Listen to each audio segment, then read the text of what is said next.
जब तक स्वार्थ है ना तब तक साथ में है सब। स्वार्थ जब तक साथ तब तक, स्वार्थ जब तक साथ तब तक। और मैं तो हमेशा कहता हूं ये जीवन इतना आसान नहीं है। आपके कर्म कैसे भी हो लेकिन लोग वही सोचेंगे जैसे जिनकी सोच।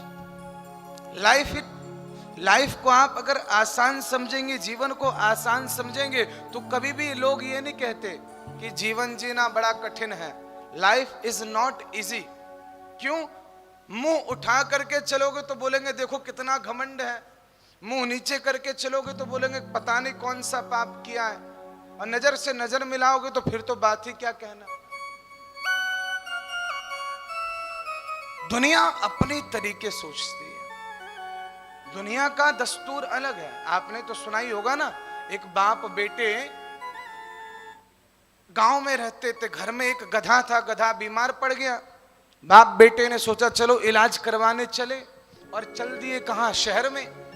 शहर में बढ़िया एक अस्पताल था जानवरों का, गधे का खूब उन्होंने इलाज करवाया और धीरे धीरे गधा ठीक हो गया। बाप बेटे उसको लेकर के वापस गांव में आने लगे तो दोनों ने सोचा अब गधा ठीक हो गया तो चलो बैठ जाते हैं। बाप बेटे बैठ गए किस पे? गधे पर। थोड़ी दूर बढ़े ही थे कि एक आदमी मिला। अरे कितने निर्दयी हो भाई, अभी तुम्हारा एक दिन पहले गधा बीमार था, ठीक हुए 24 घंटे नहीं हुए और इस गधे पे दो दो गधे बैठ गए। अब बाप को भी शर्म आई, बेटे को भी शर्म आई, लेकिन बाप को ज्यादा आई क्योंकि वो बड़ा था। बाप ने कहा बेटे तू बैठ, मैं तो नीचे चलूंगा। अब बाप पैदल चल रहा है, बेटा गधे पे चल रहा है। थोड़ी दूर और आगे बढ़े तो एक औरत मिली, कहने लगी देखो देखो कितना निर्दयी बच्चा है, अपने बूढ़े बाप को पैदल चला रहा है और खुद गधे पर सांड जैसा बैठा हुआ है। अब बेटे को शर्म आई, बेटे ने कहा पिताजी आसन ग्रहण करो, हम तो पैदल चलेंगे। अब बेटा नीचे, बाप ऊपर। थोड़ी दूर और आगे बढ़े तो फिर एक आदमी मिला। अरे कितने निर्दयी बाप हो, छोटा सा इतना प्यारा सा तुम्हारा बालक है, बच्चा है, उसको पैदल चला रहे हो, शर्म नहीं आती तुम्हें? बस पैदा कर लिए बच्चा, इसको कम से कम ठीक से एक आसन नहीं सामने बिठाओ उसको। अब दोनों को इतनी शर्म आई, दोनों पैदल जाने लगे, गधा खाली। फिर एक आदमी मिला।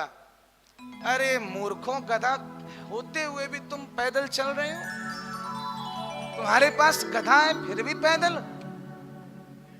अब तो दोनों को इतना क्रोध आया, निकाला एक बांस का डंडा और गधे को उल्टा लटकाया, चल दिए गांव। कहने का अर्थ जैसी जिसकी सोच, आप किसी को समझा नहीं सकते। इसलिए कहा लाइफ इज नॉट इजी। इसलिए आप अपने को ज्यादा से ज्यादा अपने तरीके से ढालते चले। दुनिया क्या सोचती है मैंने पहले भी बताया, सबसे बड़ा रोग क्या कहेंगे लोग। दुनिया और दुनियादारी में जितना पढ़ोगे भक्ति के मार्ग में उतना ही अड़ोगे। क्योंकि मीराबाई ने जैसे ही भक्ति चालू की, कृष्ण को अपना माना, मेरे तो गिरधर गोपाल दूसरो न कोई, और जाके सिर पर मोर मुकुट मेरो तो पति सोई। दुनिया ने क्या कहा, ये तो पगला गई है, बौरा गई है। अब मीराबाई अगर उनकी बात को सुन करके भक्ति का मार्ग छोड़ देती तो क्या होता। इसलिए भक्ति के मार्ग में आओ ना, तो दुनिया क्या कहती है सब छोड़ दो। कि पागल तो होना पड़ेगा। कोई धन का पागल है, कोई तन मन का पागल है, कोई किसी चीज का पागल है, कोई गाड़ी बंगला, सब किसी ना किसी चीज के लिए पागल। कोई पागल है धन दौलत का, कोई पागल बेटे नारी का, कोई पागल है धन दौलत का, कोई पागल बेटे नारी का। पर सच्चा पागल तो वही जग में जो पागल भोले भंडारी का, जो पागल भोले भंडारी।